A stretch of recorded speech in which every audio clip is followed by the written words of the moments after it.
जय श्री कृष्णा दोस्तों, आप सभी का स्वागत है हमारे चैनल शिव पार्वती धार्मिक कथा में। दोस्तों, आज हम पूर्णिमा व्रत की कथा सुनेंगे। पूर्णिमा व्रत कथा। द्वापर युग में एक समय की बात है कि यशोदा जी ने कृष्ण से कहा, हे कृष्ण, तुम सारे संसार के उत्पन्न करता तथा पालनहारी हो। आज कोई ऐसा व्रत मुझसे कहो जिसके करने से मृत्यु लोक में स्त्रियों को विधवा होने का भय न रहे तथा यह व्रत सभी मनुष्यों की मनोकामनाएं पूर्ण करने वाला हो। श्री कृष्ण कहने लगे, हे माता, तुमने अति सुंदर प्रश्न किया है।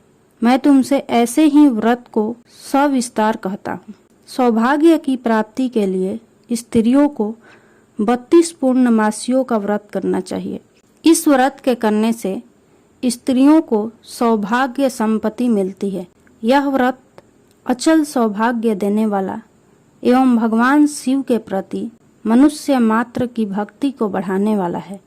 यशोदा जी कहने लगी, हे कृष्ण, सर्वप्रथम इस व्रत को मृत्यु लोक में किसने किया था, इसके विषय में विस्तार पूर्वक मुझसे कहो। श्री कृष्ण जी कहने लगे कि इस भूमंडल पर एक अत्यंत प्रसिद्ध राजा चंद्रहास से पालित अनेक प्रकार के रत्नों से परिपूर्ण कातिका नाम की एक नगरी थी। वहां पर धनेश्वर नाम का एक ब्राह्मण था और उसकी स्त्री अति सुशीला रूपवती थी। दोनों ही उस नगरी में बड़े प्रेम के साथ रहते थे। घर में धन धान्य आदि की कमी नहीं थी। उनको एक बड़ा दुख था कि उनके कोई संतान नहीं थी। इस दुख से वह अत्यंत दुखी रहते थे। एक समय एक बड़ा तपस्वी योगी उस नगरी में आया। वह योगी उस ब्राह्मण के घर को छोड़कर अन्य सब घरों से भिक्षा लाकर भोजन किया करता था। रूपवती से वह भिक्षा नहीं लिया करता था। उस योगी ने एक दिन रूपवती से भिक्षा न लेकर किसी अन्य घर से भिक्षा लेकर गंगा किनारे जाकर भिक्षान को प्रेम पूर्वक खा रहा था कि धनेश्वर ने योगी का यह सब कार्य किसी प्रकार से देख लिया। अपनी भिक्षा के अनादर से दुखी होकर धनेश्वर योगी से बोला, महात्मन, आप सब घरों से भिक्षा लेते हैं परंतु मेरे घर की भिक्षा कभी भी नहीं लेते। इसका कारण क्या है? योगी ने कहा कि निसंतान के घर की भीख पतितों के अन्न के तुल्य होती है और जो पतितों का अन्न खाता है वह भी पतित हो जाता है। क्योंकि तुम निसंतान हो, अतः पतित हो जाने के भय से मैं तुम्हारे घर की भिक्षा नहीं लेता हूँ। धनेश्वर यह बात सुनकर अपने मन में बहुत दुखी हुआ और हाथ जोड़कर योगी के पैरों पर गिर पड़ा तथा अंतर्भाव से कहने लगा, हे महाराज, यदि ऐसा है तो आप मुझको पुत्र प्राप्ति का उपाय बताइए। आप सर्वज्ञ हैं, मुझ पर अवश्य ही यह कृपा कीजिए। धन की मेरे घर में कोई कमी नहीं, परंतु मैं पुत्र न होने के कारण अत्यंत दुखी हूँ। आप मेरे इस दुख का हरण करें, आप समर्थवान हैं। यह सुनकर योगी कहने लगे, हे ब्राह्मण, तुम चंडी की आराधना करो। घर आकर उसने अपने स्त्री से सब वृतांत कहा और स्वयं तप के निमित्त वन में चला गया। वन में जाकर उसने चंडी की उपासना की और उपवास किया। चंडी ने 16वें दिन उसको स्वप्न में दर्शन दिया और कहा, हे धनेश्वर, जा, तेरा पुत्र होगा, परंतु वह 16 वर्ष की आयु में ही मृत्यु को प्राप्त हो जाएगा। यदि तुम दोनों स्त्री पुरुष 32 पूर्णमासियों का व्रत विधि पूर्वक करोगे तो वह दीर्घायु होगा। जितनी तुम्हारी सामर्थ्य हो आटे के दिए बनाकर शिव जी का पूजन करना, परंतु पूर्णमासी को 32 पूर्णिमा व्रत हो जाने चाहिए। प्रातः काल होने पर इस स्थान के समीप ही तुम्हें एक आम का वृक्ष दिखाई देगा। उस पर तुम चढ़कर एक फल तोड़कर शीघ्र अपने घर चले जाना। अपनी स्त्री से सब वृतांत कहना। ऋतु स्नान के पश्चात वह स्वच्छ होकर श्री शंकर जी का ध्यान करके उस फल को खा लेगी। तब शंकर भगवान की कृपा से उसका गर्भ ठहर जाएगा। जब वह ब्राह्मण प्रातः काल उठा तो उसने उस स्थान के पास ही एक आम का वृक्ष देखा जिस पर एक अत्यंत सुंदर आम का फल लगा हुआ। उस ब्राह्मण ने उस आम के वृक्ष पर चढ़कर उस फल को तोड़ने का प्रयत्न किया, परंतु वृक्ष पर कई बार प्रयत्न करने पर भी वह न चढ़ पाया। तब तो उस ब्राह्मण को बहुत चिंता हुई और विघ्न विनाशक श्री गणेश जी की वंदना करने लगा। हे दयानिधे, अपने भक्तों के विघ्नों का नाश करके उनके मंगल कार्य को करने वाले, दुष्टों का नाश करने वाले, रिद्धि सिद्धि के देने वाले, आप मुझ पर कृपा करके इतना बल दें कि मैं अपने मनोरथ को पूर्ण कर सकूं।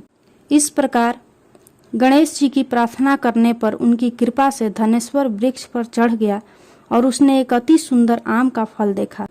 उसने विचार किया कि जो वरदान से फल मिला था वह यही है और कोई फल दिखाई नहीं देता।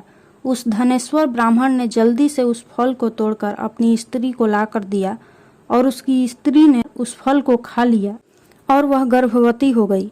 देवी जी की असीम कृपा से उसे एक अत्यंत सुंदर पुत्र उत्पन्न हुआ, जिसका नाम उन्होंने देवीदास रखा। माता पिता के हर्ष और शोक के साथ वह बालक शुक्ल पक्ष के चंद्रमा की भांति अपने पिता के घर में बढ़ने लगा। भवानी की कृपा से वह बालक बहुत ही सुंदर, सुशील और विद्या पढ़ने में बहुत ही निपुण हो गया।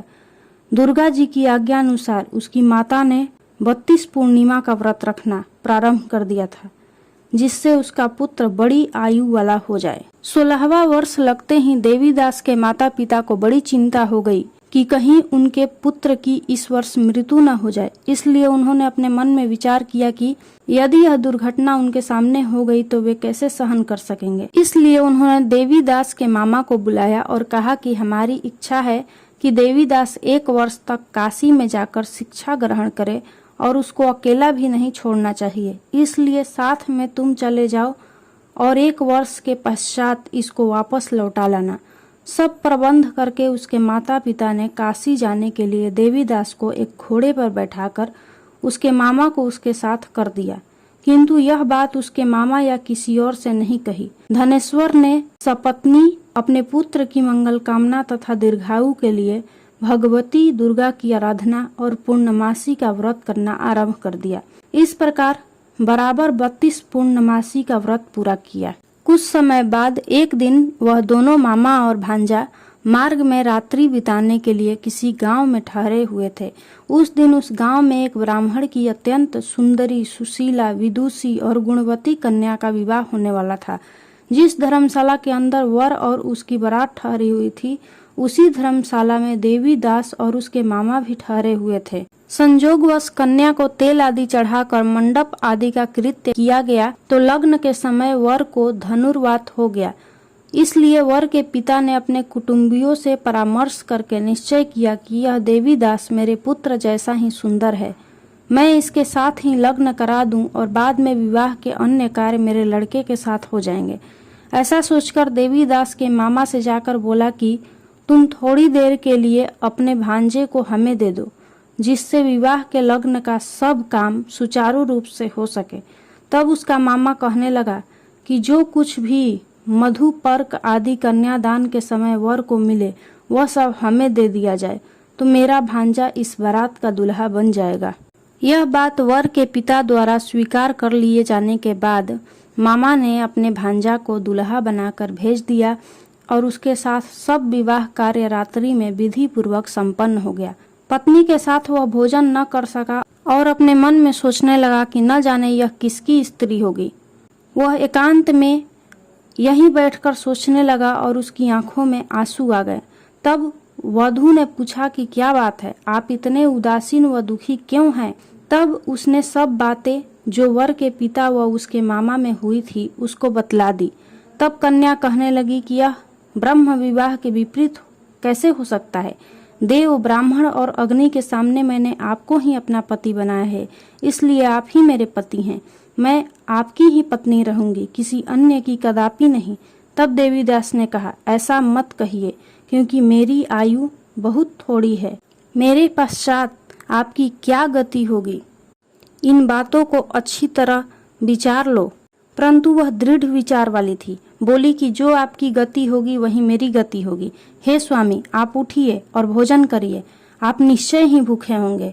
इसके बाद देवीदास और उसकी पत्नी दोनों ने भोजन किया तथा शेष रात्रि वे सोते रहे। प्रातः काल देवीदास ने अपनी पत्नी को 3 नगों से जड़ी हुई एक अंगूठी दी, एक रुमाल दिया और बोला, हे प्रिय, इसे लो और संकेत समझकर स्थिर चित्त हो जाओ। मेरा मरण और जीवन जानने के लिए एक पुष्प वाटिका बना लो, उसमें सुगंधी वाली एक 9 मल्लिका लगा लो।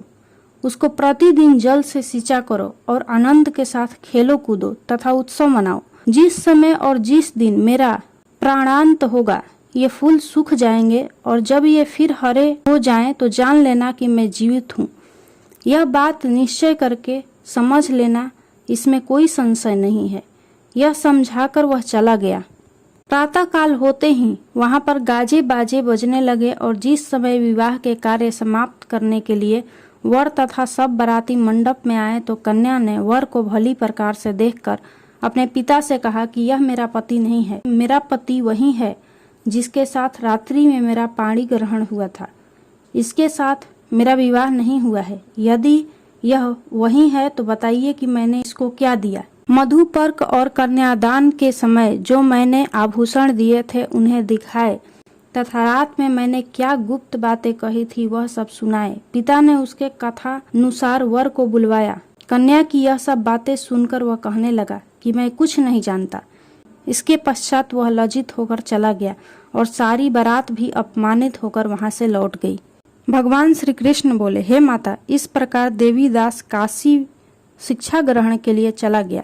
जब कुछ समय बीत गया तो काल से प्रेरित होकर एक सर्प रात्रि के समय उसको डसने के लिए वहां पर आया। उस विषधर के प्रभाव से उसके शयन का स्थान चारों ओर से विष की ज्वाला से विषैला हो गया, परंतु व्रतराज के प्रभाव से उसको काटने न पाया, क्योंकि पहले ही उसकी माता ने 32 पूर्णिमा का व्रत कर रखा था।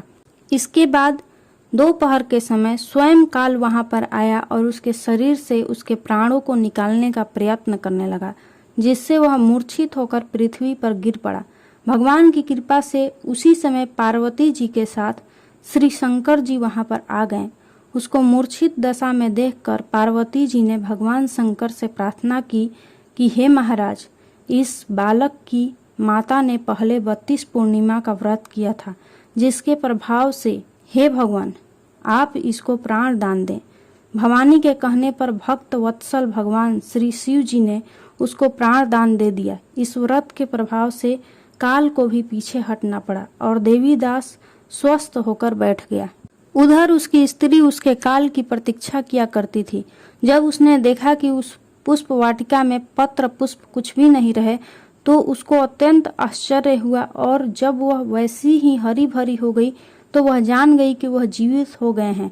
यह देखकर वह बहुत प्रसन्न मन से अपने पिता के कहने लगी कि पिताजी, मेरे पति जीवित हैं, आप उनको ढूंढिए। जब 16वां वर्ष व्यतीत हो गया तो देवीदास भी अपने मामा के साथ काशी से चल दिया। इधर उसे ससुर उसको ढूंढने के लिए अपने घर से जाने ही वाले थे कि वह दोनों मामा भांजा वहां पर आ गए।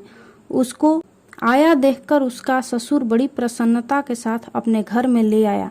उस समय नगर के निवासी भी वहां इकट्ठे हो गए और सबने निश्चय किया कि अवश्य ही इसी बालक के साथ इस कन्या का विवाह हुआ था। उस बालक को जब कन्या ने देखा तो पहचान लिया और कहा कि यह तो वही है जो संकेत करके गया था। तब सभी लोग कहने लगे कि अच्छा हुआ जो यह आ गया, और सब नगरवासियों ने आनंद मनाया। कुछ दिन बाद देवीदास अपनी पत्नी और मामा के साथ अपने ससुर के घर से बहुत सा उपहार लेकर अपने घर के लिए निकला। जब वो अपने गांव के निकट आ गया तो कई लोगों ने उसको देखकर उसके माता पिता को पहले ही जाकर खबर दे दी कि तुम्हारा पुत्र देवीदास अपनी पत्नी और मामा के सहित आ रहा है।